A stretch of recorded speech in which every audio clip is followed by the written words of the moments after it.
நர்ஸுக்கிட்ட மட்டும் காட்டிட்டு குழந்தை நல்லா இருக்கா பாருங்கன்ட்டாங்க. குழந்தை நல்லா இருக்கு அப்படின்னு சொல்லிட்டாங்க. சரி குழந்தை நல்லா இருக்குன்னு சொல்லிட்டாங்களேன்ட்டு எங்கள் வீட்டில் இருக்கிறவங்க என்ன பண்ணாங்க, டாக்டர்கிட்ட காட்டாமல் விட்டுட்டாங்க. குழந்தை நல்லா இருக்குப்பா, ஒரு ப்ராப்ளமும் இல்லைன்னு சொல்லிட்டாங்க. சரி 7ஆம் மாதம் ஆயிடுச்சு, 7ஆம் மாதம் ஸ்கேன் எடுக்கணும். அதனால் சரி 7ஆம் மாதம் ஸ்கேன் எடுக்க போகணும் அப்படின்னு சொல்லிட்டு 7ஆம் மாதம் ஸ்கேன் எடுக்க போகணும். 7ஆம் மாதம் ஸ்கேன் எடுக்க உள்ளே போகும்போது நீங்கள் 5ஆம் மாதம் ஸ்கேனே காட்டல, 7ஆம் மாதம் ஸ்கேனுக்கு வந்துட்டீங்களான்னு அப்படின்னு கேட்டாங்க. சரி என்ன பண்ணோம், சரி வீட்டுக்கு போயிட்டு திரும்பி 5ஆம் மாதம் ஸ்கேன் எடுத்துகிட்டு டாக்டர்கிட்ட எடுத்துகிட்டு போய் காட்டணும். எடுத்துகிட்டு போய் காட்டினோன்னே ஒரே வார்த்தை சொல்லிட்டாங்க, இந்த குழந்தை பெக்கிறதே வேஸ்ட்டு தான், நீ போய் எடுத்துகிட்டு ஒரே நாள் அழுகுறேன்ட்டாங்க.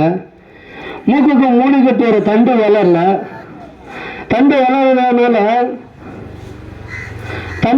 இந்த தண்டு வளர்றதுனால குழந்தை வந்து என்ன பண்ணுங்க, நீங்கள் எடுத்துருங்க. ஒரு டாக்டர் 2 டாக்டர் பார்க்கல, 13 டாக்டரை போய் பார்த்தோம். 13 டாக்டர் ஒரே பதில், பிறக்கிறதே வேஸ்ட்டு, பிறந்தாலும் மூளை வளர்ச்சி இல்லாமல் பிறக்கும், கை கால் ஊற்றுன பிறக்கும், எடுத்துருங்க அப்படின்னு சொல்லிட்டாங்க. நாங்கள் ஜபம் தாங்க பண்ணோம். சென்னையில் number 1 scan report, middle scan, அங்கே போனோம்.